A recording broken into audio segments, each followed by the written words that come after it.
నియోజకవర్గానికి సరైన లీడర్ గత 15 సంవత్సరాలు కావచ్చు 20 సంవత్సరాలు కావచ్చు అప్పటి నుంచి న్యాయం చేయలేరు అంతే జేబులు నింపుకోవడం నాకు తెలియదు. నేను ఇప్పటికి 25 దాదాపు 20 సంవత్సరాలు చేస్తున్నా. 42, 43 ఉంటాను. అప్పటి నుంచి ఇప్పటి వరకు కూడా ఒక పేషెంట్ డెలివరీ పేషెంట్ నర్సాపూర్ పోవాలంటే ఇక్కడ వెంకటాపూర్ కావచ్చు ఏ ఊరైనా కావచ్చు డెడ్ అయ్యే వస్తుంది తప్ప రోడ్డు ఇప్పుడు 3R వేస్తున్నారు. శివంపేట మండలి తీసుకుంటే పాంబండ కోతలగూడ వెల్దుర్తి ఆ రోడ్డును కూడా అంతే. నేను నాకు తెలివి వచ్చి చూస్తున్నా మేడం, ఘోరంగా ఉందా రోడ్డు ఒకటి మటుకు ఉంటా మేడం. ఇప్పుడు రీసెంట్ గా మొన్న చేసిరు. మొన్న మా చిన్నమ్మ ఉంటుంది ఒక ఆమె బాబు ఆటో చనిపోయిన పోయి చూసిన. నేను చిన్నగున్నప్పటి నుంచి మొన్న జరిగింది రోడ్. ఇప్పుడు ఈ విషయం అంతా మేడం చెప్పిరా ఎమ్మెల్యే గారికి? అందరికీ తెలుసు మేడం, అందరు మదన్ రెడ్డి తెలుసు, మేడం సునీతా రెడ్డి తెలుసు, అందరు తెలుసు, అందరు తెలుసు, అందరు తెలుసు. ఆపోజిట్ లీడర్ ఎవరు ఉన్నారు ఇక్కడ సుంతమ్మకు? రాజిరెడ్డి ఆయనకి చెప్పిరా మరి? పూర్వకంగా మెన్షన్ చేసి మంచిగా టైప్ చేసి ప్రతి ఒక్క నాయకుడికి అన్ని మేడం రాజకీయం కాదు, రైతులు అంతే కదా, రాజకీయం కాదు. ఒక్క రైతుకి ఒక్క రైతు ఒక నిమిషం చేసి కదా మేడం, సగం చేసి భూమి ఖరాబ్ చేసి మొత్తం మొరం పోసి రాళ్ళు పోసి పుట్టలు పోసి ఇచ్చిపెట్టి ఊరుకున్నారు. ఎందుకు పంటలకు పనికి రాకుండా చేసారు కాలేజీ. ఇది కూడా సేమ్ అంటే చేస్తారు మేడం. మళ్ళీ 3 విడతలు అంటారు కదా మేడం. ఇంకోటి ఇప్పుడు 400 ఎకరాలు అన్నా కదా వచ్చిందా మేడం? 220 అదే 400 ఎకరాలల్లో 220 మా ఊరైనది. అలా నాయన వాళ్ళ తాత చచ్చిపోయాడు, వాళ్ళ నాయన చనిపోయాడు, ఇప్పుడు వాళ్ళు నా ఏజ్ ఉన్నారు. అలా 5 ఎకరాలు మేడం. ఇదే నవీన్ రావుకు వాళ్ళకి పట్ట అవుతుంది. పట్టాయన్నా మొత్తం అన్ని ఊరాలు బోర్డు అంతా పెట్టి మొత్తం అన్ని చేసి మళ్ళీ ఈ గవర్నమెంట్ రాగానే మళ్ళీ కట్టే పోయి మళ్ళీ మా వెళ్ళి వ్యవసాయం చేసుకుంటాం. అలా పట్ట అయింది వీనికి పీపీ ల్యాండ్. రాత్రి ఊరాలు తీసేసి మేడం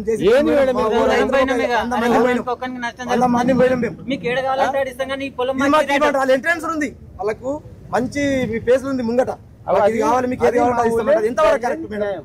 వాళ్ళని బెదిరించుడు దౌర్జన్యం చేసుడు వాళ్ళు చూసుకుంటూ దులుపుకుంటుపోతున్నారు. ఈ రైతులు మొత్తం ఉన్నోళ్ళంతా మీ దగ్గరనే కొన్నట్టు మే భూమి అంతా. ఇప్పుడు 10 పేర్లు చెప్పి ఇప్పటిదాకన్నా నేను అదే ఆలోచిస్తున్నా. అంతేనా? సిటీకి దగ్గర ఉన్నట్టు నోటెడ్ మేడం. మరి మాకు జరిగే నష్టం రైతులకు ఫస్ట్ అవగాహన లేదు. ఎట్లా లేదు?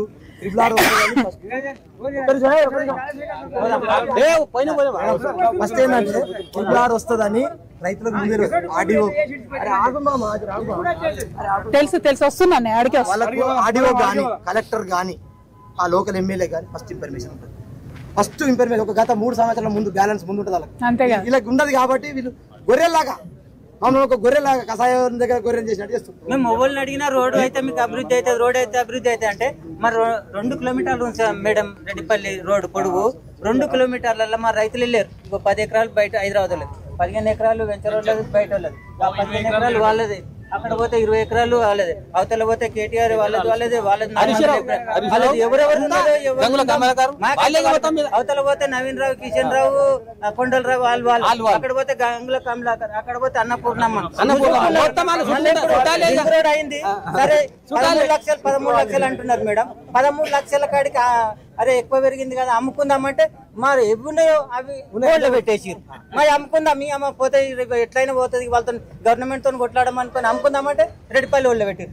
అవతలి ఏమో 4,50,000, ఇవతలి 4,50,000. ఈ 13 లక్షలు ఈ రోడ్డే ఉన్నది. ఎందుకంటే వాళ్ళు రోడ్లు పెట్టుకుంటాను వాళ్ళు ఎక్కువ పెంచారు. మా మీద ప్రేమతో కాదు. సరే మీరు 13 లక్షలు అన్న, ₹1,00,000 కాళేశ్వరం ₹1,00,000 ఎక్కడ ఉన్నప్పుడు 7 లక్షల రూపాయలు ఇచ్చారు మేడం.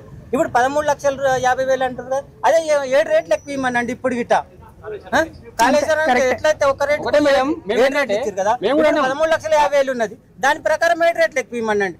మనము రాయదుర్గ మొన్న పేపర్ చూస్తాం మేము మేడం. మేము ఎక్కడ మన ఏది మన ఏది కోకపేట్ మాకు ఒక 20% 25 గంట మాటకి మేము ఇస్తాం, స్వచ్ఛందంగా ఇస్తాం భూమిలో. స్వచ్ఛందంగా ఇస్తాం. కలెక్టర్ గానీ ఆర్డీఓ గానీ చెప్పినాం స్వచ్ఛందంగా ఇస్తాం. కాకపోతే ఒకటి ఏంటంటే పెద్ద మనుషుడు వాళ్ళ బాపుతో ఆయనదో రెడ్డిపల్లి ఎంతమంది ఇస్తే ఆ ఎంట్రెన్స్ లో విగ్రహాలు పెట్టారు, మాకు రూపాయి చెప్పారు, స్వచ్ఛందంగా ఇస్తామని చెప్పి స్వచ్ఛందంగా చెప్పినాం, కలెక్టర్ చెప్పినాం, స్వచ్ఛందంగా ఇస్తామని చెప్పినాం. రూపాయి మాకు వద్దు, ఎందుకంటే రెడ్డిపల్లి RRR కు ఫ్రీగా ఇచ్చిర్రు, డొనేట్ చేసిరని. అట్లా ఏమన్నా మొన్న పేపర్ మేడం గజమాట 3,40,000 ఏది రాయదుర్గం 3,40,000 గజం. మరి ఆ లెక్కలు మాకు కూడా అట్లా కట్టి మేడం ఇగో వీళ్ళ కుటుంబంది 4 వేలు మేడం, మొత్తం కంప్లీట్ గా పోయింది. ఏం పేరు బ్రదర్? మా నాయ పేరు బీరగౌడ్ మేడం. 4 ఎకరాలు పోయింది అక్కడ.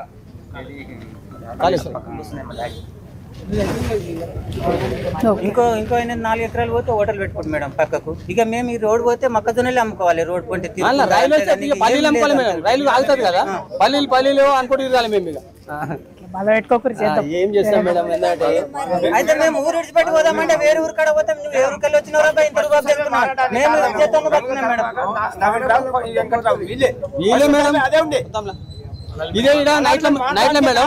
ఒక్క నిమిషం నేను మాట్లాడు. ఒక్క నిమిషం. రెడ్డిపల్లి రైతులందరికీ కూడా హృదయపూర్వకంగా నమస్కారాలు. మిమ్మల్ని అందరినీ రిక్వెస్ట్ చేసేది ఏంటంటే 3 రకాల అంశాలు అర్థమైనాయి నాకు, ఏమైనా తప్పు ఉంటే చెప్పండి మళ్ళా. ఒకటి, RRR కింద ముందు చేసిన సర్వే మారింది, అది ఎందుకు మారింది ఏం సంగతి అన్న తెలియాలి. ఒకటి. 2, మళ్ళీ హై టెన్షన్ వైర్ల విషయంలో కూడా అదే అన్యాయం జరిగింది. 3, ఇప్పుడు రైల్వే లైన్ వస్తుంది అంటారు, అక్కడ కూడా అదే అన్యాయం జరుగుతుంది.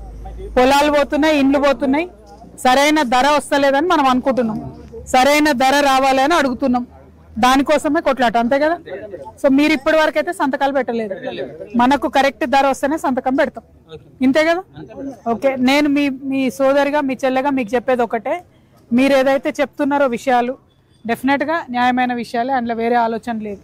పైగా ఇదే జిల్లా కాబట్టి పాపం మల్లన్న సాగర్లో పోయిన వాళ్ళు భూములు, వేరే దగ్గర భూములు పోయిన వాళ్ళు వచ్చి కూడా ఇక్కడ కొనుక్కుంటే మళ్ళొకసారి వాళ్ళ భూములు పోతున్నాయి.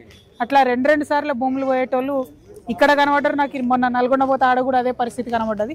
సో అట్లా 2 సార్లు ప్రాజెక్టులలో భూములు పోయేటోళ్లకు ప్రత్యేకంగా కన్సిడర్ చేయాలని కూడా ప్రభుత్వాన్ని నేను కోరుతాను. 1. 2, ఈ RRR మరి ఇక్కడ ఇన్ని వంకలు ఎందుకు తిరిగిందో బరాబర్ మాట్లాడదాము. మాట్లాడి పెద్దోళ్ళ భూములు కాపాడుతున్నారని మీరు అంటున్నారు, ఆ విషయం కూడా ప్రభుత్వం దృష్టికి తీసుకొని పోదాం. నా రిక్వెస్ట్ ఏంటంటే ఇది రాజకీయం కాదు, రైతులకు లాభమయ్యే పని చేయాలన్నది ఒక ఆలోచన. ఇప్పుడు ఇమీడియట్గా అయితే ఓట్లు లేవు, మనమేం మిమ్మల్ని అడగడానికి రాలేదు. సమస్యను ప్రభుత్వం దృష్టికి తీసుకురావాలని వచ్చిన, తీసుకొని పోతా, నా శక్తి మేర కొట్లాడతా. అవసరం అనుకుంటే ఒకసారి హైదరాబాద్ కూడా పోదాం, పోయి కలుద్దాం అందరిని కలిసి, బాబు ఇది మా సమస్య అని. నిన్న గట్లే ఆర్టీసీ వాళ్ళది మొత్తం దేశమంతా సమస్య ఉంటే హైదరాబాద్లో కలిసి వచ్చినాం. ఇట్లా అవసరం అనుకున్నారో చెప్పండి, మనం కూడా హైదరాబాద్ పోయి ఒకసారి కలుద్దాం. ఈ RRR అనేది ఎగ్జాక్ట్గా ఎవరు రెస్పాన్సిబిలిటీ తెలుసుకొని కలుద్దాము. నా కోసం ఇంత సమయం ఇచ్చి ఇంతసేపు వెయిట్ చేసినందుకు రెడ్డిపల్లి గ్రామస్తులందరికీ మళ్ళొకసారి హృదయపూర్వకంగా ధన్యవాదాలు తెలియజేస్తున్నా. కళాకారుల ఇండ్లు, పేదవాళ్ళ ఇండ్లు కూడా పోతున్నాయి అంటున్నారు, వాటి మీద ప్రత్యేక శ్రద్ధ పెట్టే విధంగా ప్రయత్నం చేస్తా. Thank you. జై తెలంగాణ. ఇప్పుడు ఎక్కడైతే కాళేశ్వరం ప్రాజెక్ట్ ఉందో ప్యాకేజ్ 17, 18 అసంపూర్తిగా ఉందో ఆడికి పోతున్నాం, పోయేసి పక్కకేనా అక్కడికే పోతున్నాం.